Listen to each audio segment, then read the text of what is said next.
Welcome to Corelight Defenders. I'm Richard Bejtlich, strategist and author in residence at Corelight.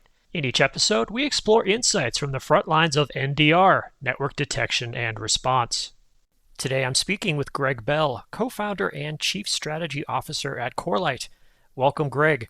Thank you, Richard. It's a pleasure to be here. I got to do a full disclosure here. Greg is my boss, so I don't fear anything about that relationship, but I figured I would let the audience know. We're a company about full transparency, Richard, so thank you. That's a good point, actually. Yeah, that is true. We are very transparent, and that's been my experience over the last many years that both of us have been here. And speaking of Corelight, I have a very simple question to start the podcast: is why Corelight? Why did you co-found this company? Most of the co-founders for Corelight were actually working for or affiliated with in some way with this amazing institution in the city of Berkeley. It's on the hillside above the university. It's called Lawrence Berkeley National Lab, sometimes known as LBL, LBNL. Berkeley Lab is the favored branding these days. And it is an amazing basic sciences facility dedicated to large-scale team science. And that means experiments that small groups of scientists can't conduct in their laboratories at universities. So really dedicated to collaboration at large scale. It's a fascinating place with inspiring people, lots of amazing scientific instruments too, electron microscopes, accelerators, supercomputers, and the infrastructure that connects them all together and makes them work as a unit. It's a place where lots of discoveries have been made in the past. I just checked their website and it looks like 17 Berkeley Lab scientists have won Nobel Prizes. So that Wow. gives you a sense of it's just a real jewel in the crown of the National Lab system and has strong affiliations with UC Berkeley too. Vern and Seth and Robin and I and other early employees like Vince, I think you've already interviewed, were dedicated to advancing the missions of the lab. And in one way or another, we were all connected with open source software that Vern had created, actually starting in the mid 90s when he was a grad student at UC Berkeley. And it had developed a pretty impressive community, lots of users. The project is called Zeek now. At the time, it had a different name, Bro. And it was getting just more and more popular. It was, and I think, Richard, you were probably part of that community too, because I know from your books that you did training and you wrote and you grappled with earlier, more difficult to use versions of the software. So you saw some of that history in the making as well. Yes, very early I used other software, and then I had a colleague or someone who had known of what I was doing say, you should take a look at Bro. And I realized it was a little bit too difficult, and I think I had a guest author write some material in my first book about Bro.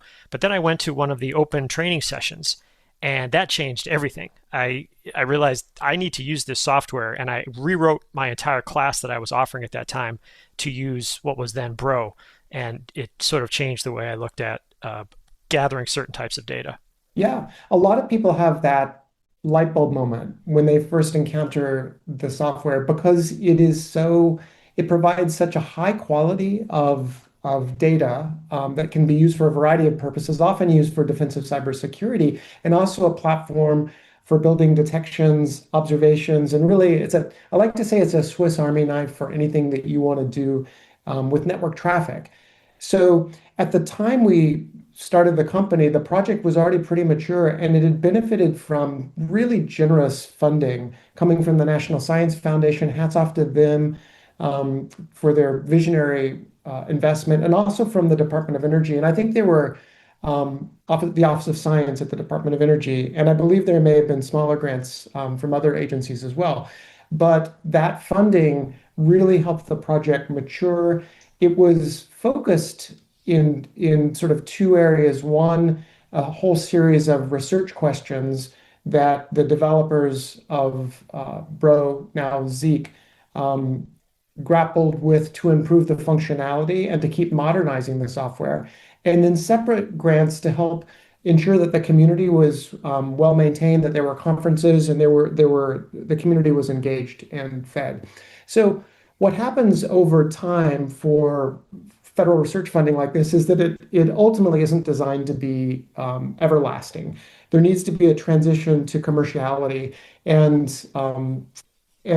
as we looked as the co-founders of the company looked at the success of the project and were foreseeing the imminent decline of federal investment, we thought, well, this software is really great.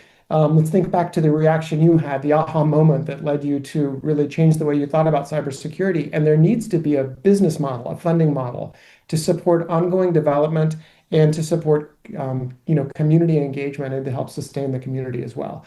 And given at that time, there was clear evidence that probably tens of thousands of organizations were using the software, including some of the largest government agencies, research universities, commercial entities. You could tell that sometimes from their job postings, even if they weren't explicit about using the software. But in many cases, large companies would make presentations that explained how they were using Zeek or would even contribute code because it's an open source project. So we thought hard and we took a big leap together. And there was a lot of volunteering and burning the midnight hours at first. And then eventually we were able to secure venture funding. That was a big, big step for us and enabled us to hire ourselves and some early employees, including some of the folks you've interviewed and some others you may in the future too, and just get started as a venture-backed company. But with that early goal in mind, there were some other goals too, but one really critical early goal is we want to hire the Zeek developers, make sure that they get paychecks so the project can survive and thrive. And that's really been a foundational goal for the company since the very beginning. Yeah, I think that's important for listeners to appreciate is that a lot of the open source software they use, and probably most at this point, and especially the core stuff like the Linux kernel or desktop environments or almost you name it, there has to be some way to compensate those developers. There's very few people who can survive independently making open source software strictly by donation. The one that comes to mind is the gentleman who makes the Caliber library software. He's a single Uh, developer, open source software, and he subsides on donations, and he's been doing that now for I don't know almost 20 years. That is extremely rare.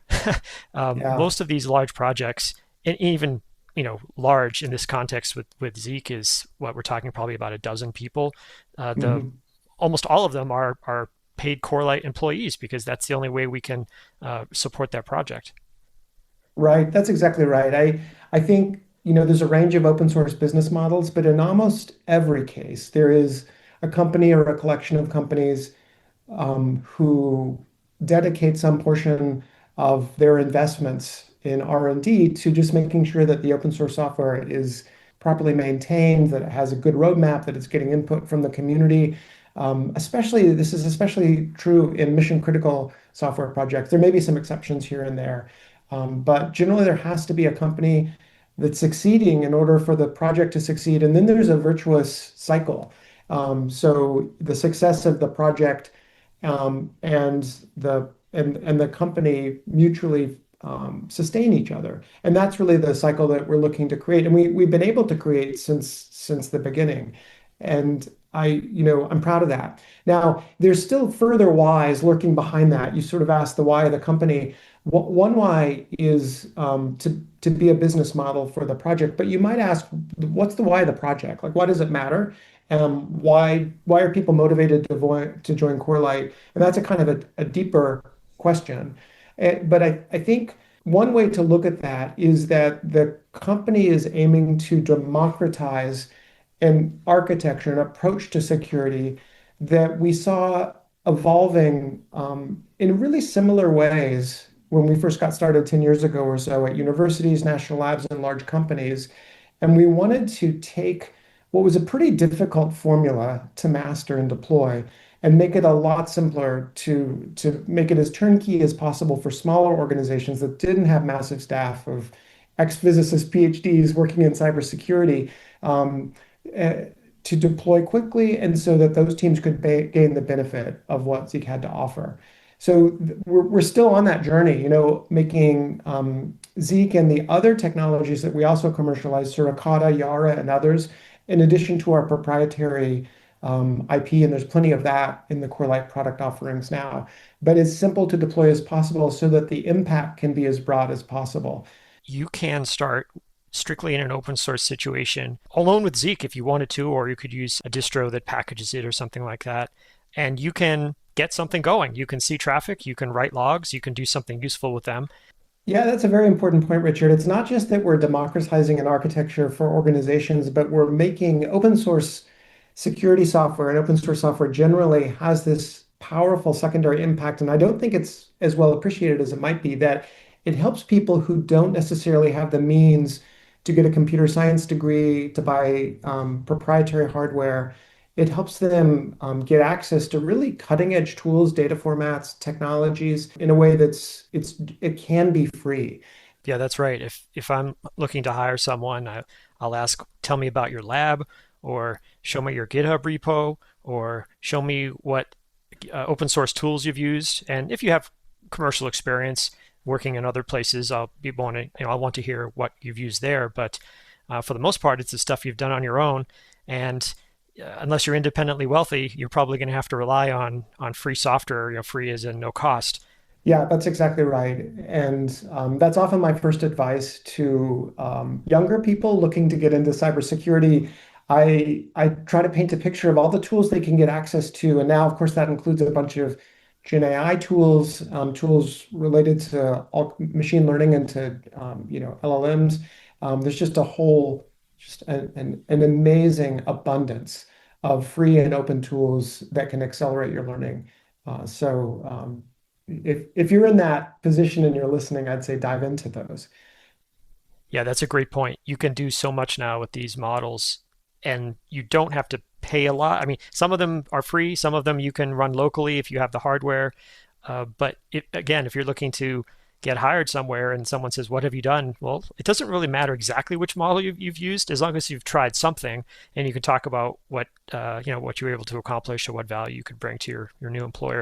And this is definitely an issue now with the tech market is tough. The best advice I could give is to just be really conversant in the cutting edge of AI related tools as they evolve and be the person who can use them skillfully and creatively. And I would say sort of non-defensively. They're certainly not perfect, but the state of the art is evolving so quickly that the people who succeed in this kind of rapidly changing environment are going to be those who really keep up with that, practice their skills, and are intensely curious. That's one of the values that we try to instill, what we filter for at Corelight when we hire, and we try to instill too, is a sense of insatiable but applied curiosity. So to always be asking questions, and I think it's folks that have that mindset and have that DNA, they're going to do a little better in this kind of job market that's so rapidly evolving. Well, we've talked a little bit about advice for employees. Could we end on your advice on founders, like if someone wants to start their own company? The most critical mental perspective that I'd recommend trying to adopt is just grit, just the ability, and I think that comes with optimism as well, but just the ability to get up every day and be inspired by the all the challenges that come up, and some of them are going to seem insurmountable. And that is sort of the steady diet of the founder is to wake up and try to tackle insurmountable challenges with optimism and aplomb and to bring people along narratively, like to create a narrative for people and a sense of grounding for them in mission, in impact, in meaning, so that no matter what happens, because you won't be able to predict what happens, you're anchored around that collective mission together. So just it it's one of the just making this decision to leave a secure pension system and just this wonderful environment that I described at the beginning of our discussion at LBNL and to leap into the unknown and to take a big salary cut. I did that when I had two kids in private college at the time and a very understanding and cooperative life partner, my wife, Shalon. Making that decision was one of the most sort of difficult but also rewarding decisions I've ever made in my life, and I've never regretted it.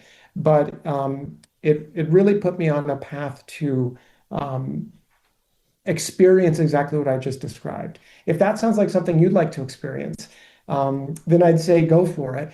And so many people wait a little too long to take that leap. I think they wait until they get their MBA or they wait until they've had exactly the right job experience that they think perfectly qualifies them for the leap they want to take. And some of that is rational.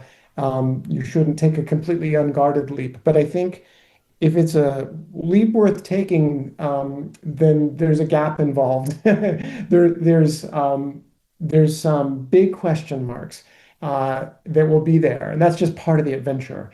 So don't be too cautious. Wait too long to take that leap. I guess that's a important part of my lesson as well. I hope that makes sense. It does, but I'd like to counter it a little bit because there's been some, and you're a perfect example of this. There's been some good research recently that's shown, and I don't mean to be ageist here, but companies that are founded by people later in their careers have been more successful. So, and what's surprising about that, as you might expect, is like you said, you're established. You may be putting a lot at risk. You may have kids in school that you have to pay for. There's all sorts of things associated with being at the age that the two of us are at, and yet you chose to take that step and to try to found this company. So there may be a perception out there among some people that being a founder is being a 20-something, or you're still in high school, or whatever it is. But no, there's probably no bad age to give this a shot if you have a good idea and you want to give it a try. Excellent point. And that's a really important context. So by the time I did this, I had run the global mission network for the Department of Energy, interconnecting the National Lab Complex and the nuclear weapons complex. I'd actually, prior in my career, run a small nonprofit, and that was quite relevant as well. I gotten a PhD in an unrelated field, but that had taught me a lot about research, about grit required to finish a book, about teaching, about explaining complex ideas. I've been a chief technology architect for the CIO at LB&L. So I had, and just been a network operator, done that CCNA just like you did. So I had a lot of life experience to build on. Yeah, there might be some people listening who wonder if they're too old or too set in their ways or too conservative due to financial dependencies to take this leap. And I'd say I had probably all those qualities at the time I took the leap. And I thought really carefully about it with my family as well and decided to do it. And I'm so glad I did. It's not for everyone, but I'm glad I did it. It might be for you. And I'm also happy to talk to anyone listening if they're contemplating such a leap. I'm Greg@Corelight.com. I'm pretty accessible. And so I'd be delighted to talk it through if you're thinking about that. Well, Greg, I think that's a great place to stop. I'm glad that you took that leap because this has been my home now for many years. Definitely appreciate it. So thank you for joining me today on the Corelight Network Defenders podcast. My pleasure, Richard. We're so glad you're here at Corelight, and thanks for the invitation to talk with you. Thank you for joining us on the Network Defenders podcast, sponsored by Corelight. We will see you on the network. You've been listening to Corelight Defenders. To stay informed with expert intelligence on today's cybersecurity challenges, please subscribe to ensure you never miss an episode. We'll see you on the network.